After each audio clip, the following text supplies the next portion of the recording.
Welcome to Just Minding My Business Radio, where we are moving at the speed of God, learning what we didn't know we didn't know.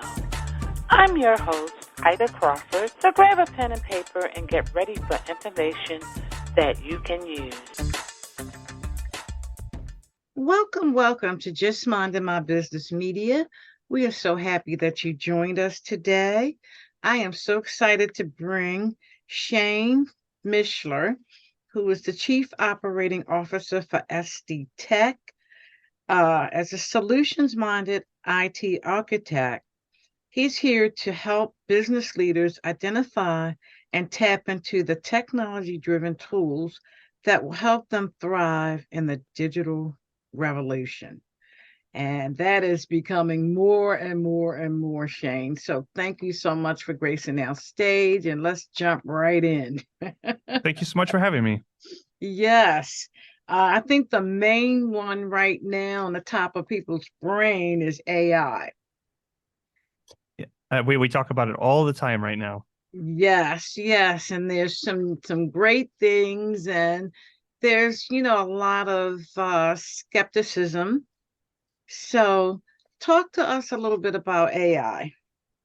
So I think that you're exactly correct. I think there's a lot of skepticism right now with AI. I think there is a moderate amount of fear with AI, right? We all remember older movies like Terminator and Skynet and all that fun stuff. But I think that we are just scraping the surface for what AI is going to do for us as individuals in business, for businesses as a whole, and for our society. But right now, what we're really seeing is the beginning of a new evolution and potentially AI revolution. It comes up in nearly every conversation. Personally, I enjoy looking into some of the newer developments. I know that our military just did a flight with one of their jets where it was manned for 3 hours by AI, and they deemed it to be a success. I don't know the factors that went into determining success or not, but that to me, that's a little crazy. 3 hours with a jet flying above head being controlled by AI. But for the smaller businesses that we support, we typically see AI being used like in the realm of ChatGPT, assisting with documentation creation and a lot of administrative duties. And right now it seems to be reducing the amount of time that small to medium-sized business owners are having to spend taking care of what are typically considered tedious tasks and allowing them to focus more on what they enjoy doing, which is getting out there and providing a product and making money. Absolutely. Now, I use AI for pretty much documentation type things. Now, how can we use it for other things in our business? So I would say that's going to be really dependent upon each business. For us, right, we are an IT consulting, technology consulting business. We provide technology solutions, consulting, and implementation to other businesses, and we use AI primarily for documentation. I use the likes of ChatGPT to help write new SOPs for when we're coming across new projects. We use it to, when you have a great idea and you need to communicate with the client, and then you start typing and you struggle in figuring out exactly what you want to say, we'll bounce that off of the AI and let it come back and go, oh, it sparked some good ideas, make some modifications, and we run with that. But realistically, I've used it the most when creating training for our new hires, both for our internal new hires and for assisting with the franchise side of things. And it has been really beneficial in helping me come up with training material. But past that, Ida, we're not even like, that's why I know that we are just scraping the surface, because even within a technology company, we're very slow to adapt new AI strategies. So Absolutely. And when new software comes out, being in the IT field for a minute, there is always skepticism. There is. Yeah, always. And you should be, because it's new and, you need to test the waters. I know for me, new, like with Microsoft and other companies, I like to take my time to migrate so that they can get the bugs out before I have to, before Yeah, I actually absolutely. migrate to it. And that's just been being in the field so many years. I've learned to do that. It's a good technique. It's a really good strategy. We try not to jump in too fast. We want to stay ahead of trends so that way when our clients ask us questions and are looking for assistance, we can be there for them. But at the same time, if you get too far ahead of a trend, then you're really messing with things that are going to change quite a bit, and you're dealing a lot with bugs, and it can end up being pretty frustrating. So it's difficult to find that in between. Absolutely. Absolutely. So, talk a little bit about the right IT systems for your business. So the right IT systems I think for each business. I don't believe that there's a one size fits all for any business. I think that even when you look at two businesses from the same vertical, so two doctors' office, for instance, um, you're going to find that each one of them need a little bit of tailoring. They need things Mhm. that are unique to them because sometimes the people that you have working for you just work slightly different than another group. But uh, really, when we're talking about the right IT for the right business, I think there's a really big balance between figuring out how is technology going to support your endeavors. And then once you realize how technology can support your endeavors, how much money should you actually invest into that technology? Because I think that the majority of people I talk to, Ida, get concerned that they're um, going to not spend enough, and they feel like they always need to spend more. And typically, what I do is I help most business owners rein it back, and I believe that oftentimes we end up spending so much more than what's necessary because there's so many amazing products and new Mhm. processors and better RAM and better hard drives. Or when we start looking at cybersecurity, there's so many concerns out there, and they're very valid concerns, but it's really easy to end up over investing. And when you're a small to medium sized business, it's important that you're putting money in the right areas. And so I'd say that it's important to get with somebody to help you understand what technology can support you and how you're going to utilize it, and make sure that you're spending your money in the right areas. Absolutely. Absolutely. And a lot of times, most businesses are not tech savvy. The majority are not. Yeah, it's like if the computer doesn't come on, it's like panic mode, big time. And sometimes it's just a matter, it just came out the plug. Sometimes that's it. I've gone into a real estate office, a client of ours, and I had this real estate agent. She was sitting in front of a $3,000 iMac. It was really nice, very pretty. And she saw me walking by, and she was like, "Hey, Shane, can you get rid of this for me?" And I was like, why do you want to get rid of it? And she was like, "It's not working." I said, "I can help take a look at it." And she was so mad. She used a lot of various words, and she was like, "I just want it gone." And it just needed a new power cable, like $20. And she went out to Best Buy and she spent 3,000 plus dollars to buy a new machine, and it was a $20 fix. Uh, And while that's small scale and it's just talking about the computers, but to your point, the majority of people don't know a whole lot about it. And so we end up throwing money away where it doesn't necessarily need to go. And we assist with a whole range of products, but ultimately computers are the number one thing that people interface with. And even with just the computers, we don't know what's going on. And then when you start talking about networking and all of the things that actually go into building out a full business or cybersecurity, then the majority of people have even less knowledge, and it could be scary. yes, definitely. Very, very scary. And being in the industry all the years I've been in, it's like, it is definitely a fear factor for most users. It really is. And I know that there's a lot of people out there who do technology consulting that lean into that fear factor. I usually try and stay away from it unless our client has specifically asked that we help push it little bit more. Like when we're talking about cybersecurity and we're doing trainings for some of our clients, they're like, "No, no, no, you need to make it a little bit scarier so that way all of our employees actually know, stop clicking on stuff in their email." I'm like, okay, Absolutely. well, but yeah, it's a scary place to live in. So you did this for 30 years, Ida? Yes. Yeah. So Hey. I can't I can't imagine the amount of advancement that you watched happen is Oh yeah, I've evolved with phenomenal. the industry. It's been, I mean, I've worked with people at all levels, executives, um, the day-to-day break fix, hardware, software, quality control, you name it, I've worked with it. And I love working with computers, obviously. And it's a great tool when you know what to do. Very And true.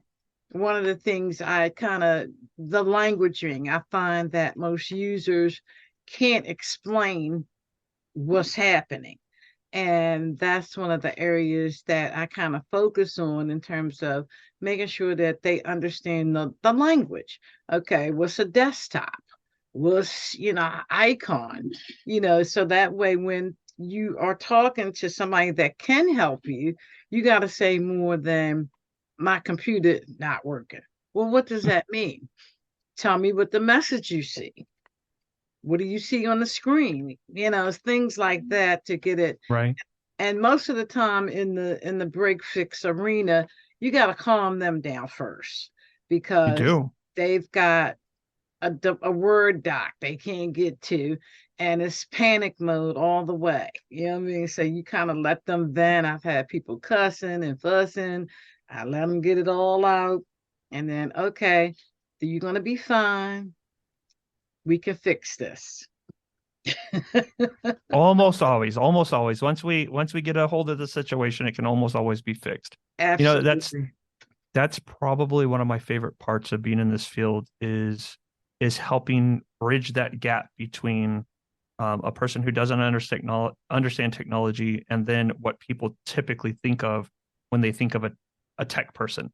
Yes. And uh, I I exist somewhere in between. I'm definitely not I don't have the most knowledge when it comes to technology. There's tons of areas where I know nothing, but I have a really good general understanding, and I really enjoy helping break it down for the average person to help understand it more. It's fun. Absolutely. It is. It really is. Wow. So, SD Tech, give us a little rundown of some of the services that you provide. So, SD Tech has been around for a little over 20 years, uh, 23 years right now. And when SD Tech started, we were in the break fix field. So, assisting with, whether it be most of the time it was computers, laptops not functioning. Sometimes it was a little bit more into the networking side of things. But in 2008, we started venturing into the managed services. And now that is primarily what we focus on. So, managed services, prior to me joining this company, I had never heard of it. I didn't know what that was. And very rarely do I meet anybody that knows what managed services is. So, we work with primarily small to medium. I have a couple of larger clients, but we come in, and for somebody who's got an office of 2 to 20 people, we provide desktop support for all of their end users. So we we work to implement ourselves as if we were their on-site IT team. So Mhm. ranging from my mouse isn't working or my computer won't turn on, or hey, I remember that there's some shortcuts for Windows or Word or Microsoft products. So the questions vary greatly. That's our bread and butter. Outside of that, we also are a VoIP, so a phone system provider. We do that from end to end, and I love that piece. We do network administration, Active Directory, cloud migrations. We assist with the entire build out process. So we have our install team that goes out and does all of the low voltage cabling, audio, video setup, speakers. We do everything from top bottom. So that way, if we're working with a larger office who hasn't invested into an IT team internally, they're able to outsource that to us. And no matter what it is, we come in and we handle it. So we'll That's provide amazing. starting from the consultation down to the implementation and then the management afterwards. Wow. So you do the whole gambit. That's Oh, awesome. we do. That's I really enjoy it because there's a lot of variety, and I truly believe that variety is the spice of life. I don't like uh, mundane routines, and this has really assisted in that. And so even in you know, the COO side of things, since we have such a variety, the people that I work directly with are very robust, and they vary greatly. Our clients vary from real estate to health and medical, and a lot of stuff in between. So it's wonderful. I get to talk to a lot of amazing people and help them make money a little bit easier. I really enjoy it.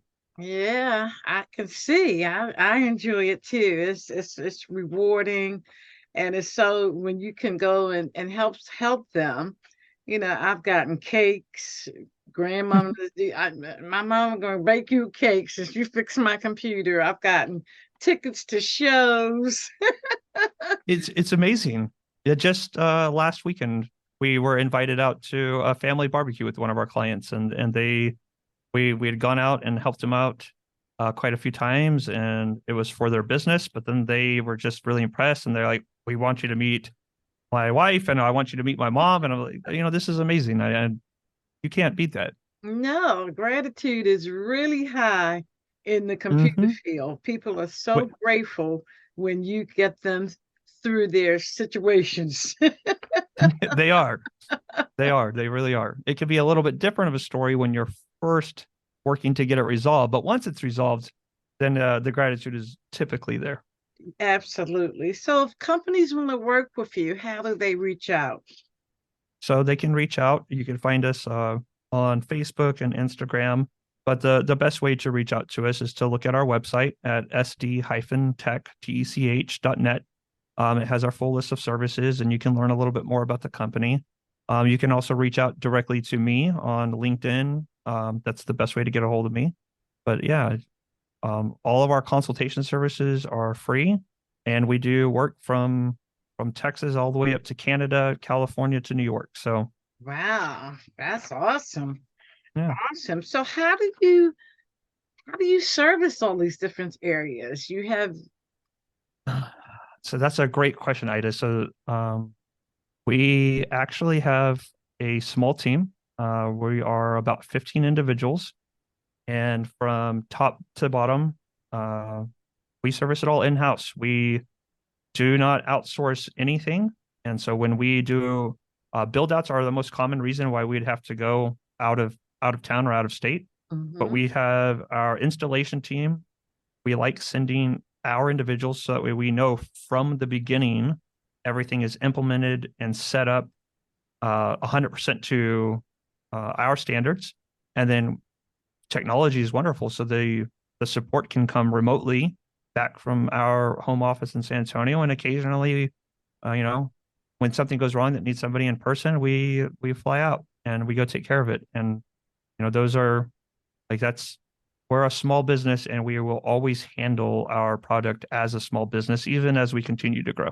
So, over the last 4 years, I've been with SD Tech, and we went from being 5-man team to 15 over the last 4 years, and our footprint continues to get bigger. About a year and a half ago, we franchised out our system, and right now we are in the process of onboarding our first franchisee. So that will be how Wow. we expand our footprint across the US. But even then, we're going to keep it very family oriented, very personal. I love it. I love it. That's awesome because that people like that kind of That's what vibe. I like. Yeah. Right. They like that vibe. Microsoft is what we all use, but when you have to deal with support, it is definitely not warm and fuzzy. No, it's definitely not warm and fuzzy. And honestly, people don't usually think of tech as being warm and fuzzy. No. And we have been making it our mission to change that perception. Um, Technology is integrated into everything we do. And for me, I love tech. I really do. I absolutely love technology, but I love people more. I like Yes. socializing. I like our social interactions. I like how technology can bring you and I together. And, Zoom isn't exactly my favorite, but Zoom has offered us an opportunity to work with individuals across the world in a Yes. way that we couldn't have done. And that's why I love technology. Yes, same here, same here. And I'm one of those type of people. If I have a problem, I have been up till like 2 o'clock in the morning and trying to fix my systems or whatever. Like one time my internet wasn't working properly. And of course I called the internet provider Hmm. and they act like you don't know what you're doing. And Right. and most people don't. So I have to like, look, I've done all of this stuff before I pick the phone up. I already know the troubleshooting stuff that's involved with checking your internet. So can we just skip that part and you need to do something on your side? They don't always like hearing it, but that sometimes like that's how we have to handle things. Yeah. Uh, for me, that's part of the reason my team has been so successful is about a quarter of my team has worked for various internet providers. So we know the ins and outs of that, and we know how difficult and just filled with red tape everything can be. So Oh we yeah. take our experiences and we try and make it better for the people around us. Absolutely. I just love it, Shane. I'm so glad we met. Me too. I really enjoy talking about this side of things. Yes, yes. So with the phone systems, what phone systems do you support?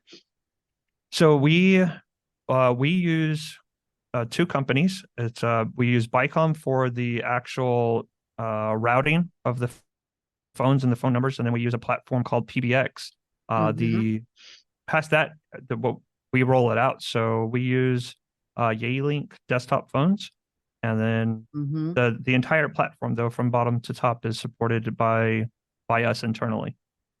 Yes, you really make bringing some things home in terms of build ups. I had to go out and we had to build a whole system for a whole brand new environment. And it's fun. The team is just over the top when you have the right people in place. It really is. The team effort. Wow. We're definitely gonna have to have you come back. I would love to be back, Ida. You're wonderful to talk to. Yes, and this is like all up my alley, and everything that you're doing is is so familiar to me. And I like that warm and fuzzy feeling that you bring across, which I know that you bring to your customers, and they absolutely love that. I know We get along pretty well. they do. So again, how do people reach out to you? So to reach out to me directly, you can find me, Shane Mishler, on LinkedIn. LinkedIn is the best way to reach out to me. And for the company, for SD Tech, you can find us at sdtech hyphen or sd-tech.net or on LinkedIn as well. That's the easiest ways to get a hold of us. Yes, yes. Well, thank you so much, Shane. We are so grateful that you stopped by and shared SD Tech with us. And people, if you have a business, this company sounds like it is the spot. They're warm and fuzzy, and that's what you need. If you are not tech savvy, you need somebody that is going to be understanding and work with you and have the patience of Job. We do our best. We'd love to help you out. Absolutely. So thank you so much, and we will definitely do this again. Thank you so much, Ida. Thank you for tuning in to Just Minding My Business Radio. I'm your host, Ida Crawford. We hope you enjoyed the show and appreciate you stopping by. Many blessings to you and yours.